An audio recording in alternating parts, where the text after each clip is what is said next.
A man was stabbed 23 times. One of them was stabbed in the crotch. It was his best brother who did it, and he could have stayed alive. The night before, his wife had a nightmare, dreaming of crying while holding his corpse. The soothsayer warned him for 2 days in a row that you would die tomorrow. When he went out, a stranger rushed up, threw him a note. It's full of plans to assassinate him. He didn't even look. Straight into the ambush. The door is full of gladiators, blocking all exits. 60 knives hidden in wooden boxes brought into the venue, and the only person who can save him being deliberately stopped at the door. This man's name is Caesar, once conquered half of Europe, but he died at the hands of the person he trusted the most. But really scary is not how he died, it's what happened after he died. 44 BC, Caesar is 55 years old. This year, he got a title that no one has ever had before. Dictator for life. Legislation, military justice, finances are all in his hands. Nursing home furnishings, he has the final say in the law. But what the Romans hated the most, the word king. 500 years ago, the Romans overthrew the last king with their own hands. Tarquin the Arrogant set an iron law: who dares to be king, who is the enemy of the whole people. And now Caesar has almost stepped on that line. He made himself a golden chair. In the middle of the nursing home, others stand for a meeting. He sat and was saluted. He won't even stand up. He put the month in which he was born, changed the name to Julius. That's right, the July blue we're using today, from his name. And here's what's even more dramatic. At a public ceremony, Antony put the crown directly on his head. Caesar pushed it away 3 times in public. But you push away 3 times, it means that someone dares to bring you. You push away 3 times, explain that this is a temptation. No joke. The Senate fried the pot. The nobles of the Senate couldn't sit still. Caesar announced he would lead an expedition to Parthia in 3 days. If he wins, come back. No one can stop him anymore. They only have 3 days left. So 60 people got together in secret. They gave themselves a name, Liberators. That sounds fair, but the motives are varied. There are old opponents who were defeated by Caesar. Mouth surrender. I hated it for 10 years. There are people around you who feel that their loyalty has not been rewarded. There is also Caesar, who is purely damaged. Taking power away from the nursing home is like cutting off their wealth. What is truly for the Republican ideal may be, but definitely not most. And the soul of this assassination is Brutus. The words of Caesar before his death have been quoted over and over for 2,000 years. Do you have a share, my child? Brutus's mother was Caesar's favorite mistress. Rome even has rumors Brutus was Caesar's illegitimate son. True or false, Caesar did treat him like his own son. During the Civil War, Caesar gave death orders to the whole army. Must be affectionate Brutus. No one is allowed to hurt him. Pardoned him after the war. He also promoted him all the way to become the chief legal officer. But this is the man who picked up the knife, because the ancestors of Brutus overthrew a tyrant 500 years ago, Lucius Brutus of the Republic. Someone wrote a line under the statue of the ancestor: "If only you were still alive." Your ancestors ended tyranny with the sword. Are you going to watch him come back? Brutus is shaken. Finally, he chose to kill the person who treated him best. March 15th, 44 BC. Countdown to planning. Location, Pompey Hall, is no longer downtown, closed around. Only a few exits, the perfect place to kill. 60 daggers hidden in the clipboard. Bring it into the venue in a wooden box.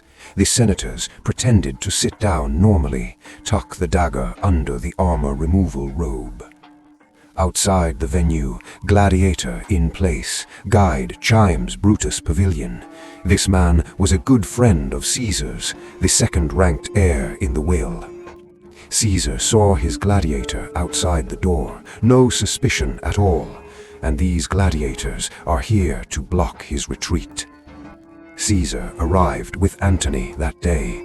Antony, Caesar's deputy, the strongest man in Rome. If he were there, none of these assassins could get close to Caesar. But the moment Caesar entered the door, a senator greeted him, pull Antony to chat, drag him outside the door. Caesar, alone, walked into the room full of blades. Tilius Cymbal walked up to Caesar, kneeled down to beg pardon for his exiled brother. Caesar waved him up. Cymbal didn't get up, slammed Caesar's robe off, pulled it down. This is the code to do it. Casca stabbed the first time in the back, across Caesar's neck. Caesar turned sharply, with the only weapon in hand, a stylus, into Casca's arm. But it's too late. Dozens of senators pounced from all directions, like sharks smelling blood. The blood of the roe deer dagger is stirred into a ball. 2 senators loyal to Caesar tried to rush in to save him, pushed back. And then Caesar sees Brutus. Brutus stabbed him in the groin, deliberately humiliate him.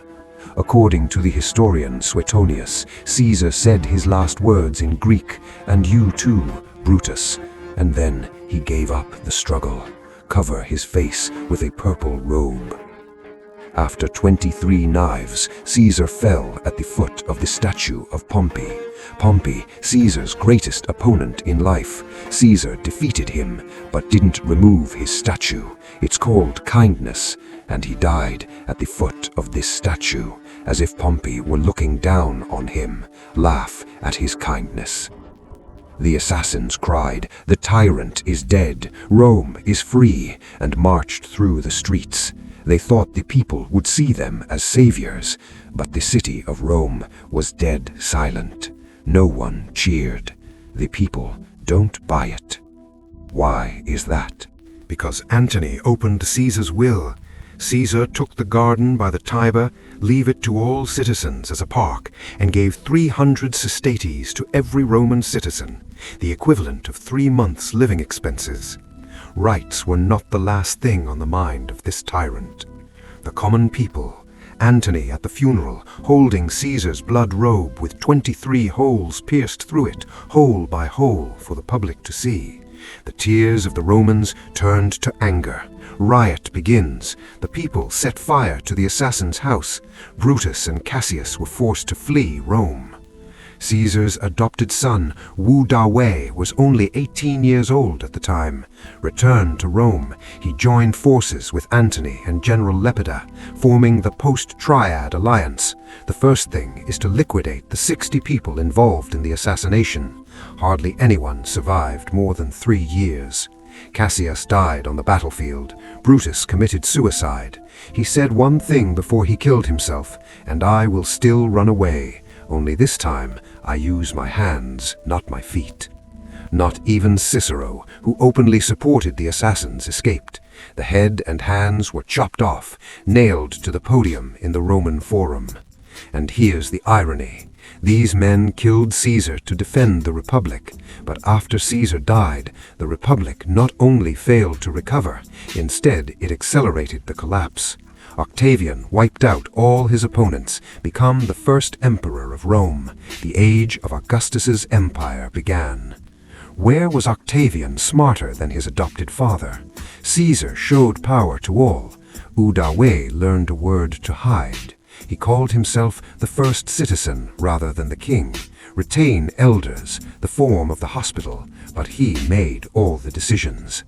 As historian John Bolston put it, for a dictatorship to succeed, you can't be as crude and straightforward as Caesar.